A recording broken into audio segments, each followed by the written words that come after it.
qui est Malkout. Ainsi, il est écrit, « Ouvrez-moi les portes de la justice » de Téhilim 118 2.19. Et c'est la première porte à franchir. De cette porte, on peut voir toutes les autres portes suprêmes. Ainsi, celui qui franchit cette porte connaît également les autres portes, car elles reposent toutes sur elles. 157. Mais aujourd'hui, cette porte inférieure, que l'on appelle la porte de l'attente et la porte de la justice, est inconnue, car les enfants d'Israël sont en exil. Par conséquent, toutes les portes en ont disparu. Ainsi, ils sont incapables de connaissance et de conception. Mais lorsqu'Israël reviendra d'exil, tous les grades supérieurs seront destinés à habiter cette porte de la justice, comme il se doit.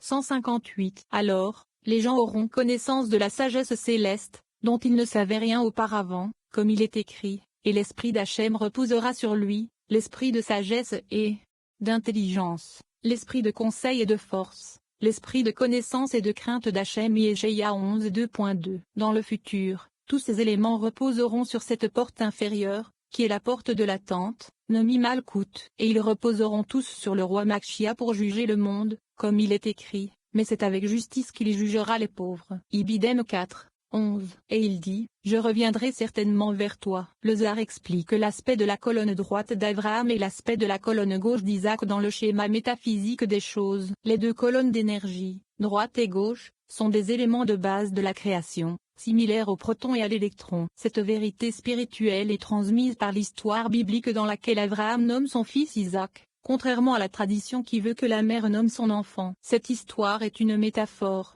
qui indique l'importance de la colonne droite et de la colonne gauche, le désir de partager et le désir de recevoir, respectivement. La pertinence de ce passage et les actions comportementales de l'humanité incarnent toujours un mélange particulier des colonnes d'énergie droite et gauche, le désir de recevoir de notre ego par rapport au désir de partager de notre âme. Nous développons une conscience de l'importance des actions que nous entreprenons à travers les voies des colonnes droite et gauche. Cela nous permet de rechercher continuellement l'équilibre à travers le processus de transformation de notre désir de recevoir pour le moi seul en action de réception dans le but de partager avec les autres. 159. Par conséquent, c'est cette note, nommée la porte de tente, qui est Malkout, qui a informé Abraham de la naissance de Yitzhak, comme nous avons expliqué les mots, et il dit, « Je reviendrai certainement vers toi en cette saison. » Bien qu'on lise et il dit, on ne dit pas qui a dit. Il s'agit donc de la porte de l'attente, car et il dit se réfère au Shechina. Et Sarah entendit cette note, qui est la porte de tente, dont elle n'avait rien entendu auparavant, comme il parlait avec Abraham, comme il est écrit.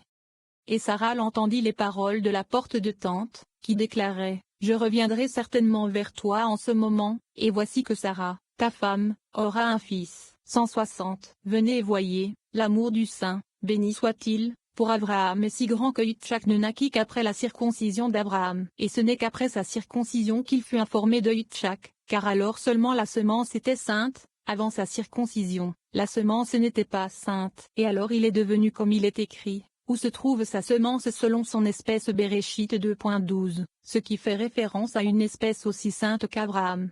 161. Venez et voyez, avant qu'Abraham ne soit circoncis, sa semence n'était pas sainte car elle passait par le prépuce et s'accrochait à la partie inférieure du prépuce. Mais après qu'il fut circoncis, sa semence sortit en sainteté et elle s'accrocha à la sainteté d'en haut, et il engendra en haut. Ainsi, Abraham s'accrocha à son grade, qui est Jded, proprement. Et voici que lorsqu'Abraham a engendré Yitzhak, il est né saint, comme il se doit. Ainsi ces eaux, qui s'appliquent à Abraham qui est chasé, conçurent et enfantèrent les ténèbres. D'autres termes, Yitzhak, qui est le secret de la colonne de gauche, était ténèbres, avant d'être revêtu des chassadim d'Abraham. Après être sorti d'Abraham, il a été revêtu de ses chassadim et est devenu lumière. 162. Un jour, Rabbi Elazar demanda à son père, Rabbi Shimon, pourquoi le saint, béni soit-il, l'a nommé Yitzhak avant sa naissance, comme il est écrit, et tu appelleras son nom Yitzhak. Béréchit 17h19. Et nous ne devrions pas dire que c'est parce qu'elle a dit Elohim a fait rire, et c'est choc, pour moi. Béréchit 21 2.6. Parce que même avant qu'il ne vienne au monde, le saint, béni soit-il, l'a appelé Yitzhak, avant qu'une raison ne lui soit donnée. 163. Il a répondu, mais nous avons appris que le feu, qui est l'aspect gauche et Gura, a reçu l'eau, qui est l'aspect droit et Jded, car l'eau provenait de l'aspect de Gura. Cela signifie que la gauche et la droite ont été combinées et sont devenues incluses l'une dans l'autre. Ainsi, l'aspect gauche est devenu l'aspect du vin qui réjouit Elohim et l'homme. Et il est exigé des Lévites, qui sont tirés de la colonne gauche, qu'ils apportent la joie à ce côté, nommément le côté gauche, avec des instruments de musique et des chants de louange qui correspondent à ce côté. Cela signifie que les instruments de musique et les chants de louange sont également tirés du côté gauche. Et c'est pourquoi Yitzhak signifie le rire et le plaisir. Il venait de ce côté, le côté gauche, et s'y accrochait. 164. Venez et regardez, Yitzhak lui-même est plaisir et rire car il a d'échanger l'eau contre le feu, et le feu contre l'eau. Ainsi, la gauche et la droite sont incluses l'une dans l'autre, parce que Yitzhak est l'aspect de la gauche, qui est le feu qui s'est inclus dans l'eau, qui est le Z et l'aspect de la droite. Cela fait que tous les plaisirs et le bonheur sont tirés du côté gauche. C'est pourquoi le saint, béni soit-il, l'a nommé Yitzhak, lit. Il rit, avant même qu'il ne vienne au monde, et l'a annoncé à Abraham. 165. Venez et regardez, le saint, béni soit-il, a permis à tous les enfants, sauf Yitzhak, d'être nommés par leurs parents. Même les femmes nommaient leurs enfants. Mais ici, le saint, béni soit-il, n'a pas permis à la mère de Yitzhak de le nommer, seulement Abraham, comme il est écrit, et tu lui donneras le nom de Yitzhak Bereshit 17h19, moins toi et personne d'autre, afin d'échanger l'eau avec le feu, et le feu avec l'eau, ce qui fait référence à l'inclusion de la gauche avec la droite et de la droite avec la gauche, afin que Yitzhak soit inclus dans son côté, le côté droit. 12. Et les hommes se sont levés de là. Avant qu'un événement négatif ne s'abatte sur un individu, le Créateur nous envoie toujours un cadeau. Ce cadeau est l'occasion d'accomplir une action positive afin de nous protéger des jugements prononcés contre nous. Ce principe est caché dans l'histoire biblique d'Abraham. Les 3 anges ont été envoyés à Abraham par le Créateur. Lorsqu'Abraham invite ces 3 anges dans sa maison, c'est un acte de véritable bonté. Considérez la situation d'Abraham. Il était âgé de 100 ans, c'était le 3e jour après sa circoncision, qui est le jour le plus douloureux, et le temps était insupportablement chaud. Néanmoins, Abraham mit de côté son propre intérêt et accueillit les 3 étrangers, anges, dans sa maison où il les baigna et les nourrit. Cette action positive a sauvé la vie du neveu d'Abraham, Lot. Lorsque les villes de Sodome et Gomorrhe ont été détruites. La pertinence de ce passage il est dans la nature humaine d'être gouverné par l'instinct primaire de survie. Cependant, il est également humain de mettre de côté ses propres besoins pour se préoccuper des autres, bien que ce soit un devoir beaucoup plus difficile à accomplir. Nous sommes dotés de la force nécessaire pour surmonter notre tendance naturelle à être absorbés par nos propres problèmes. Nous créons la conscience et l'attention nécessaires pour reconnaître les opportunités de partage. En retour, nos actions positives de partage nous donneront la capacité de surmonter ou de contourner les situations difficiles de la vie. 166. Après qu'Abraham ait été informé de Yitzhak, il est écrit, et les hommes se levèrent de là, et regardèrent vers Sodome Bereshit 18h16. Rabbi Elazar a dit, venez et regardez. Le saint, béni soit-il, fait preuve de bonté envers tous les êtres, mais surtout envers ceux qui suivent son chemin. Et même lorsqu'il décide de juger le monde, il s'arrange pour que quiconque l'aime puisse accomplir un acte méritoire avant que le monde ne soit puni.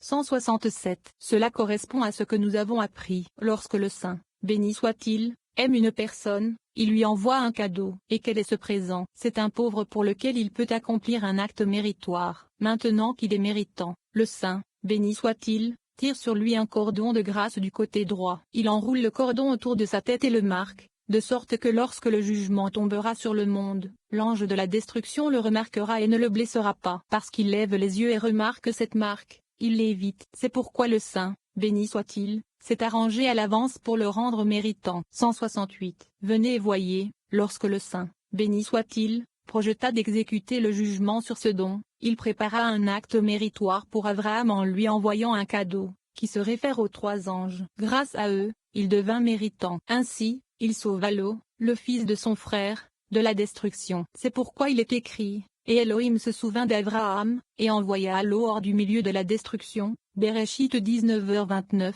et non, et Elohim se souvint de Lot. En conséquence de l'acte méritoire d'Abraham, il a été sauvé. Et se souvint signifie qu'il se souvint de l'acte méritoire précédent qu'il avait accompli avec les 3 anges. 169. De même, lorsque le jugement sévère pèse sur le monde, le saint, béni soit-il, se souvient des actes de charité que les hommes ont accomplis. Chaque fois qu'une personne accomplit une action méritoire, elle est notée ci-dessus. Par conséquent, même lorsque le jugement est sévère sur le monde, le saint, béni soit-il, se souvient du bien qu'une personne a fait et qu'elle a mérité par l'intermédiaire d'autres personnes. Comme il est écrit, mais la charité, la justice, délivrent de la mort. Michelet 11 2.4. D'après ceci, le Saint, béni soit-il, a arrangé à l'avance l'opportunité pour Abraham d'accomplir un acte méritoire, afin que Lot soit sauvé par son mérite.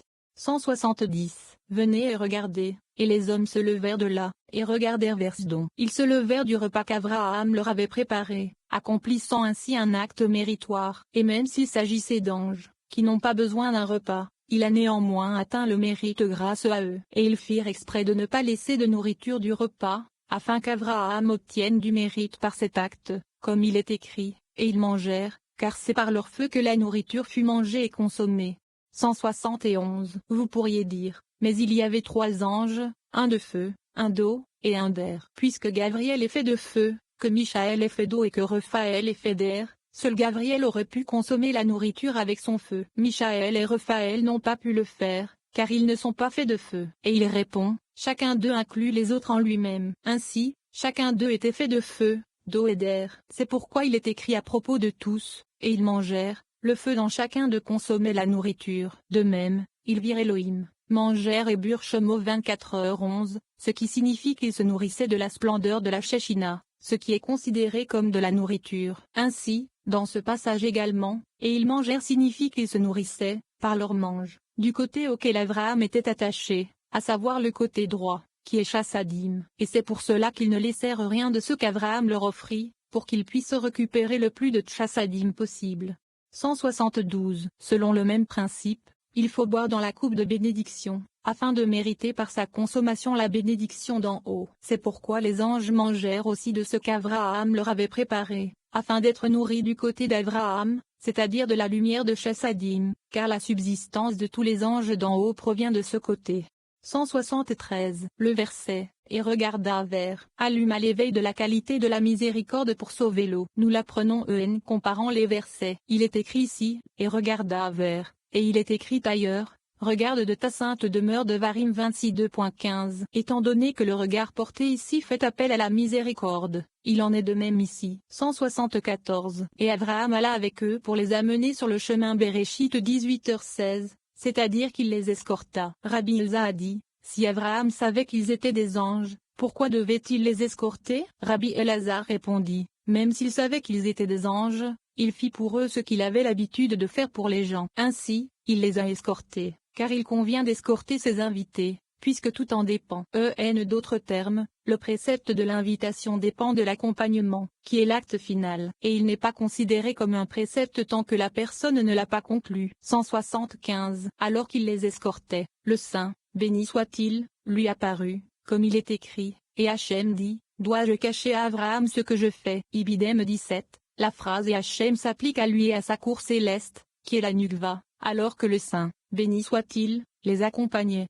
176. Venez et voyez, lorsqu'une personne escorte son ami, elle attire la Shechina à elle, et marche avec lui pour le protéger. C'est la raison pour laquelle une personne doit escorter son invité, elle le rejoint avec la Shechina et attire la Shechina à elle. 13. Dois-je me cacher d'Abraham? Le Créateur ne permet jamais que des jugements intenses s'abattent sur la création sans en avertir au préalable les âmes justes qui vivent parmi l'humanité. Cet avertissement offre aux justes la possibilité de prendre les mesures positives nécessaires pour contrer les jugements décrétés. Ces âmes justes avertissent les autres et créent des opportunités pour que les gens changent leurs habitudes. La pertinence de ce passage selon la sagesse de la Kabbale, les actions positives de partage ne sont pas fondées sur les vagues concepts de morale, d'éthique ou de code du bien et du mal. Il y a plutôt un dividende direct pour celui qui fait de bonnes actions. Nos actions charitables et notre comportement positif servent nos propres intérêts spirituels, en particulier pendant les périodes de grand jugement. Nous avons la capacité de reconnaître les opportunités de partage et de changement spirituel lorsque nous sommes préoccupés par nos propres difficultés. Une appréciation des justes vivants parmi nous est éveillée dans notre âme,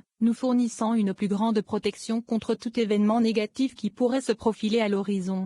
177. C'est pourquoi, à cause de cela, c'est-à-dire parce qu'il escortait ses invités, il était pleinement méritant, et Hachem dit, est-ce que je cacherai à Abraham ce que je fais? Rabbi Shia a ouvert le discours avec le verset, car Hachem Elohim ne fera rien, tant qu'il n'aura pas révélé son secret à ses serviteurs les prophètes. Amos 3, 7. Heureux les justes du monde, car le Saint, béni soit-il, les a choisis. Et tout ce qu'il a fait dans les cieux et fera dans le monde, il l'accomplit par l'intermédiaire des justes, et il ne leur cache jamais rien. 178. Car le Saint, béni soit-il, veut que les justes